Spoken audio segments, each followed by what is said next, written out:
Hello friends, welcome back to my channel. நான் உங்க மைத்திலி. எல்லாரும் எப்படி இருக்கீங்க? இன்னைக்கு நான் உங்களுக்கு செஞ்சு காட்ட போறது பிரிஞ்சி சாதம். இது எல்லாராலும் ஈஸியா கிடைக்கக்கூடிய பொருளை வச்சு தான் நான் இன்னைக்கு உங்களுக்கு செஞ்சு காட்ட போறேன். இன்னைக்கு பாஸ்மதி அரிசிக்கு பதிலா பச்சரிசி வச்சு பண்ண போறேன். பச்சரிசி எல்லார் வீட்லயுமே இருக்கும். சில பேர் இதுக்காக பாஸ்மதி அரிசி வாங்கலாம்னு நினைச்சு பண்ணாம இருப்பீங்க. ஆனா நீங்க இனி வீட்லயே ஈஸியா பண்ணலாம். அது எப்படி பண்ணலாம்னு பார்க்கலாம் வாங்க. அதுக்கு தேவையான பொருள் 2 பெரிய வெங்காயம், 3 தக்காளி, ஒரு 3 பச்சை மிளகாய் கட் பண்ணி வச்சிருக்கிறேன்.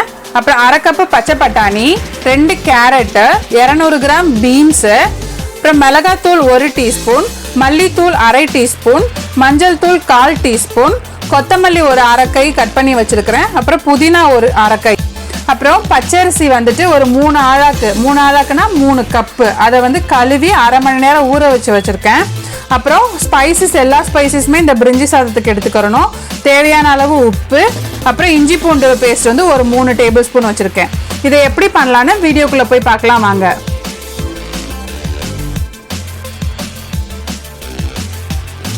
ஒரு கடாய் வச்சுக்கோங்க. கடாய்க்குள்ள வந்துட்டு ஒரு 1/2 கப் எண்ணெய் வச்சுருந்தேன். 1/2 கப் எண்ணெயை வந்து நம்ம இதில் விட்டுடலாம். 1/2 கப் எண்ணெய் விட்டதுக்கப்புறம் ஒரு 2 டீஸ்பூன் மட்டும் நெய் விடுங்க. நெய் விட்டால் கொஞ்சம் நல்லாயிருக்கும். நெய் விடுறதா இருந்தால் விடலாம், இல்லாட்டினா இட்ஸ் ஓகே. ஒரு 2 டீஸ்பூன் நெய் போடுறேன். இதுக்கப்புறம் இந்த எண்ணெய் கொஞ்சம் காஞ்சதுக்கப்புறம் நம்ம இந்த ஸ்பைசஸ் எல்லாம் எடுத்து வச்சுருந்தோம்ல, அந்த ஸ்பைசஸ் எல்லாம் இதில் சேர்த்துக்கலாம். சோம்பு, கல்பாசி, மராத்தி மொக்கு, அப்புறம் இந்த ஏலக்காய்,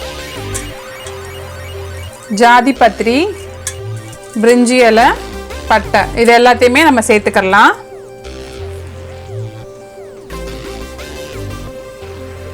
சேர்த்துட்டு கொஞ்சம் லைட்டாக கிண்ணதுக்கப்புறம்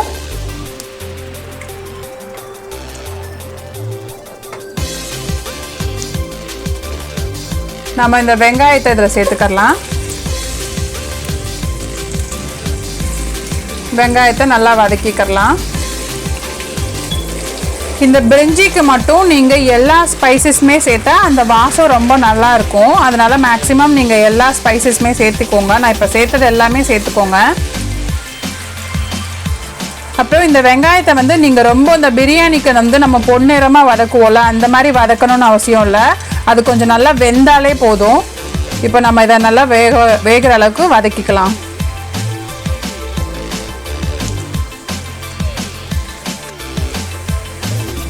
பாருங்க, வெங்காயம் நல்லா வெந்துருச்சு. ரொம்பவும் பொன்னிறமாக ஆகலை. இந்த பாருங்கள், நல்லாவே பொரிஞ்சு வந்திருக்குது பாருங்கள். இந்த ஸ்டேஜில் நாம் வந்துட்டு புதினா கொத்தமல்லி வச்சுருந்தோம்ல, அந்த கொத்தமல்லி ஃபஸ்ட்டு போட்டுக்கோங்க. எதுக்கு நம்ம இதில் வந்து புதினா ஃபஸ்ட்டு இப்போயே சேர்க்குறோம் அப்படின்னா, நல்லா வந்து ஓப்பன் பண்ணையில் நல்லா வாசம் வரும். நம்ம வந்து எல்லாம் ஆனதுக்கப்புறம் நல்லா அரிசிலாம் போட்டு வெந்ததுக்கப்புறம் நம்ம வந்துட்டு மூடியை ஓப்பன் பண்ணையில் நல்லா வந்து அந்த புதினா கொத்தமல்லியோட வாசம் வந்துட்டு அப்போ வெளியில் வரும். அது எண்ணெயில் வதக்குனா ரொம்ப நல்லாயிருக்கும். அதனால் வந்துட்டு நான் இப்போயே ஆட் பண்ணுறேன். இப்போ கொத்தமல்லி, இப்போ புதினாவை ஆட் பண்ணிட்டேன்.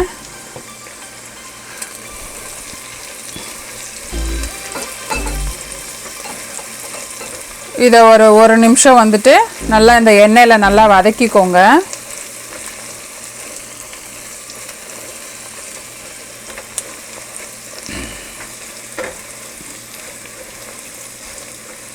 இது வதங்கினதுக்கப்புறம் நம்ம அடுத்து என்ன பண்ண போகிறோம்னா, நீங்கள் எல்லோரும் நினைப்பீங்க நான் இஞ்சி பூண்டு சேர்க்க போகிறேன்ட்டு. நான் ஆனால் இப்போ இஞ்சி பூண்டு சேர்க்கலை. நாம் வந்து காய் எடுத்து வச்சுருந்தோம்ல, இந்த கேரட்டு, பீன்ஸு, அப்புறம் பீஸ்லாம் வச்சுருந்தோம்ல, அதை வந்துட்டு நம்ம இப்போ சேர்க்க போகிறோம். ஏன் இப்போ சேர்க்குறோம் அப்படின்னா, நம்ம இப்போ வதக்கையிலையே கொஞ்சம் வந்துட்டு வெந்து வந்திருக்கும்.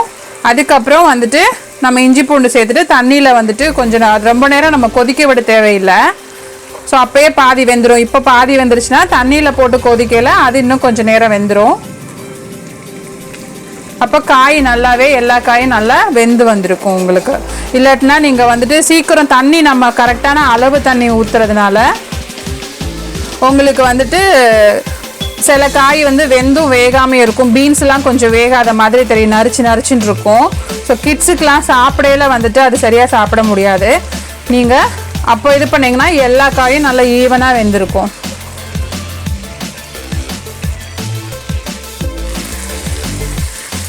இந்த காயை போட்டுட்டு ஒரு 2 நிமிஷம் வதக்கியிருக்கேன். வதக்கினதுக்கப்புறம் நம்ம எடுத்து வச்சுருந்தா இப்போ அந்த இஞ்சி பூண்டு விழுத இதில் வந்து சேர்த்துடலாம்.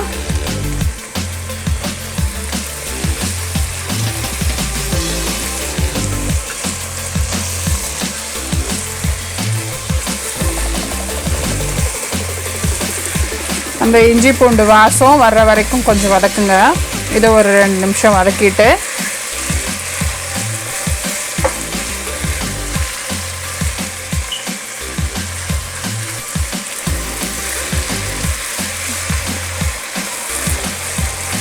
இஞ்சி பூண்டு வாசம் நல்லா அந்த அரோமாலாம் வெளியில் வர ஆரம்பிச்சிருச்சு. இந்த ஸ்டேஜில் நம்ம எடுத்து வச்சுருந்தா இந்த பச்சை மிளகாய் 3 பச்சை மிளகாயை சேர்த்துக்கலாம். அதை ஒரு வதக்கிட்டு நம்ம தக்காளி வச்சுருந்தோம்ல அந்த தக்காளியை இதில் சேர்த்துக்கலாம். சேர்த்துட்டு இந்த தக்காளி வந்து சாஃப்ட் ஆகிற வரைக்கும் நீங்கள் வதக்குங்க.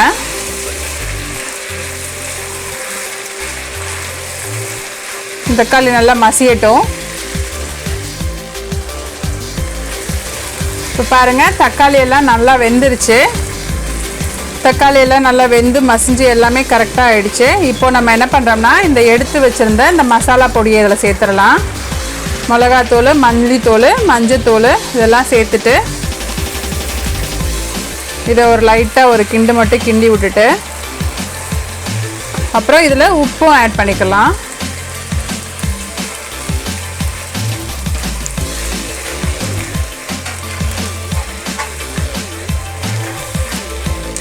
இந்த இதில் நீங்கள் உப்பு சேர்க்கையில் எப்படி சேர்க்குறீங்கன்னா நீங்கள் கரெக்டான அளவாக சேர்க்காம ஒரு ஒரு ஒரு கல் ஜாஸ்தியாக ஒரு சுருக்குன்னு நாக்குக்கு சுருக்குன்னு இருக்கிற மாதிரி நீங்கள் வந்து உப்பு சேர்த்துக்கோங்க.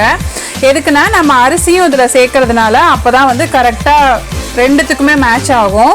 அதனால் நீங்கள் வந்து தண்ணியில் வந்து ஒரு தடவை தண்ணியெல்லாம் ஊற்றுனதுக்கப்புறம் உப்பை நல்லா செக் பண்ணி பார்த்துக்கோங்க. எப்படின்னா உங்கள் வாய்க்கு கொஞ்சம் உப்பு கக்கிற மாதிரி இருக்கணும். அதுக்காக ரொம்ப கக்கிற மாதிரி வச்சிடாதீங்க. இப்போ உப்பு இதில் சேர்த்தாச்சு. சேர்த்ததுக்கப்புறம் சும்மா ஒரு 2 நிமிஷம் இதை வதக்கி விட்டுட்டு மசாலா தூள்லாம் போட்டு 2 நிமிஷம் வதக்குனதுக்கப்புறம் நம்ம வந்து தண்ணி வச்சுருக்கோம். இதில் நீங்கள் தண்ணிக்கு வந்து உங்களுக்கு அளவு எப்படின்னா பாஸ்மதி அரிசினா நீங்கள் வந்துட்டு 1க்கு 1.5 தண்ணி விடுவீங்க.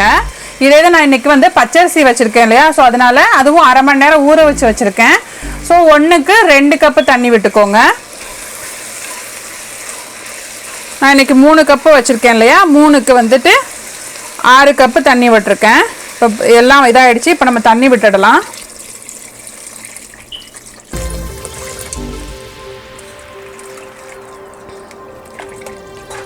தண்ணி விட்டதுக்கப்புறம் லைட்டாக ஒரு கிண்டிக்கோங்க. கிண்டிட்டு நீங்கள் இப்போ இதை வந்துட்டு உப்பு செக் பண்ணி பாருங்கள்.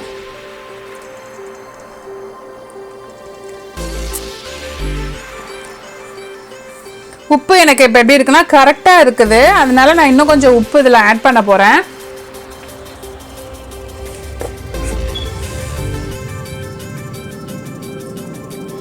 நான் கொஞ்சம் இவ்வளோ உப்பு ஆட் பண்ணுறேன்.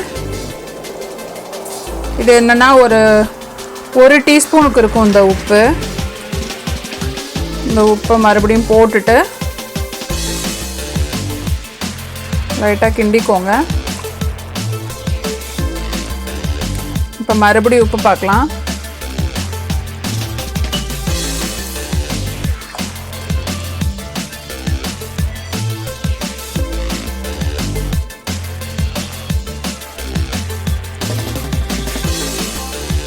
இப்போ கரெக்டாக இருக்கு.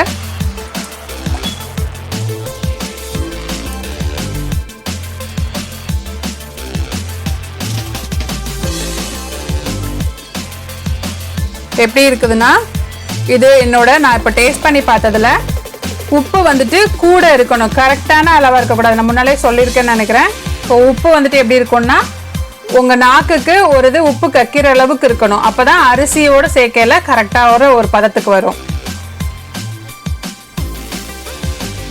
இப்போ நம்ம இதை வந்துட்டு மூடி வச்சிடலாம். தண்ணி கொதிக்கட்டும். மூடி வச்சிடலாம். இதை வந்து ஒரு 5 மினிட்ஸ் விட்டுடலாம். அப்போ வந்து தண்ணி கொதிக்க ஆரம்பிக்கும். தண்ணி கொதிச்சதுக்கப்புறம் நம்ம அரிசி போட்டுக்கலாம்.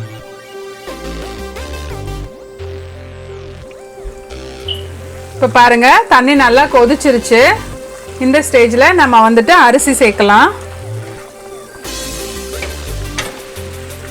அரிசி சேர்க்கல அடுப்பை கொஞ்சம் மீடியம் ஃப்ளேமில் வச்சுக்கோங்க. வச்சுட்டு நம்ம இந்த அரிசியை வடித்து வச்சுருந்தோம், அந்த அரிசியை இதில் அப்படியே சேர்த்துடலாம். போட்டு லைட்டாக கிண்டிக்கோங்க.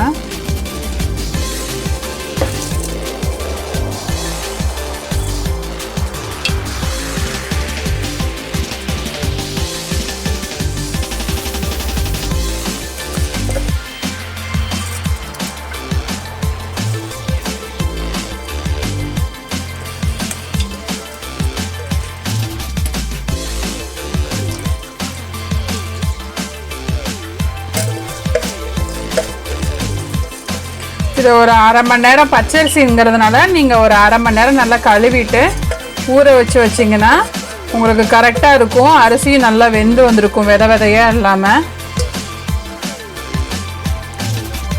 இப்போ நம்ம இதை சேர்த்தாச்சு. சேர்த்துட்டு லைட்டாக கிண்டணும், ரொம்ப கிண்டாதீங்க.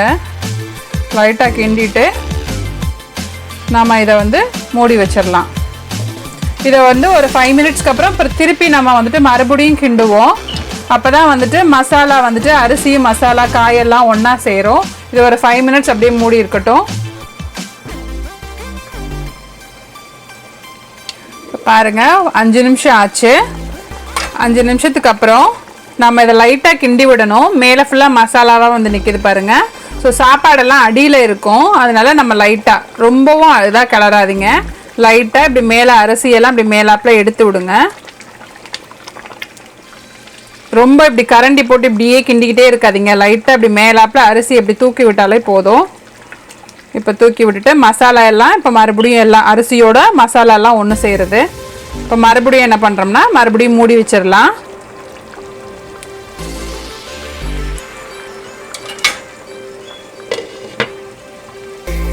மறுபடியும் ஒரு 5 நிமிஷம் இருக்கட்டும்.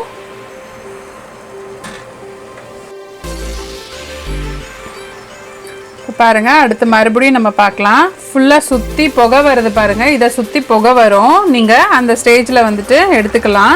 இந்த புகை எதுக்கு வருதுன்னா கொஞ்சம் சாப்பாடும் கொஞ்சம் வெந்து வந்துருச்சுங்கிறதுக்காக நம்ம அந்த மாதிரி தெரிஞ்சுக்கலாம். நீங்கள் இப்போது ஆல்மோஸ்ட் ஆயிடுச்சு. இங்கே பாருங்கள் தண்ணியெல்லாம் கொஞ்சம் தான் இருக்குது. இப்போ தண்ணி எல்லாமே சாப்பாடை உறிஞ்சிக்கிருச்சு. இந்த ஸ்டேஜில் நம்ம வந்து லைட்டாக இதை கொஞ்சம் சாப்பாடெல்லாம் அப்படியே கிண்டி விடலாம். நான் காய் ஃபுல்லாக மேலே வந்து நிற்கிறதுல, அதனால் சாப்பாடையும் கொஞ்சம் மேலாப்பில் அப்படி திருப்பி விடலாம்.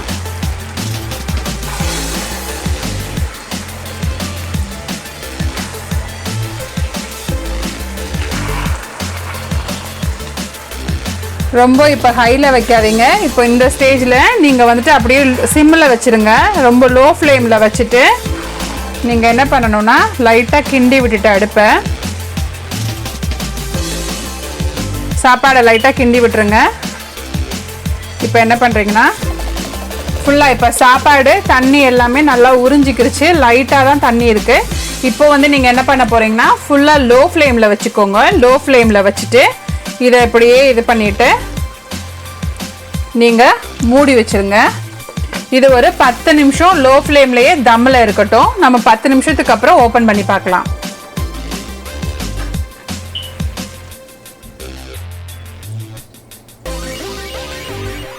பாருங்க 10 நிமிஷம் ஆயிடுச்சு. இப்போ நம்ம இதை ஓப்பன் பண்ணி பார்க்கலாம்.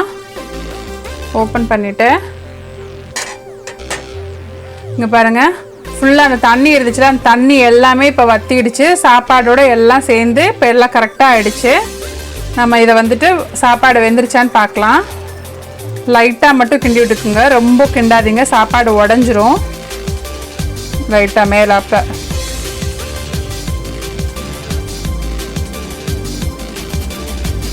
நீங்கள் நல்லா சிம்மில் வச்சுட்டு 10 நிமிஷம் வச்சிங்கனாலே சூப்பராக ஆகிடும்.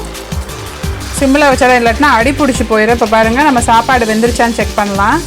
பாருங்கள் சாப்பாடு நல்லா அழகாக சாஃப்டாக வந்திருக்குது. ரொம்பவும் கொலையலை, ரொம்பவும் விதையலை, சூப்பராக வெந்திருக்குது. அவ்வளோதான், பிரிஞ்சி ரைஸ் ரெடி ஆகிடுச்சு. இதை ரொம்ப கரண்டி போட்டு கிண்டாமல் நம்ம வந்து ஸ்டவ் ஆஃப் பண்ணிவிட்டு மூடி வச்சிடலாம். நான் இப்போ இதை உங்களுக்கு பிளேட்டிங் பண்ணி காமிக்கிறேன். இப்போ பாருங்க, நான் இதை பிளேட்டிங் பண்ணிட்டேன். நல்லா அரிசி காய் எல்லாமே சேர்ந்து சூப்பராக வந்திருக்கு. பார்க்கறதுக்கு நல்லா வாசமும் நல்லா பிரியாணியோட வாசம் மாதிரியே சூப்பராக இருக்குது. என்னோட வீடியோ உங்களுக்கு பிடிச்சிருந்துச்சுன்னா நீங்கள் லைக் பண்ணுங்கள், ஷேர் பண்ணுங்கள், மறக்காமல் சப்ஸ்கிரைப் பண்ணுங்கள். நன்றி, வணக்கம்.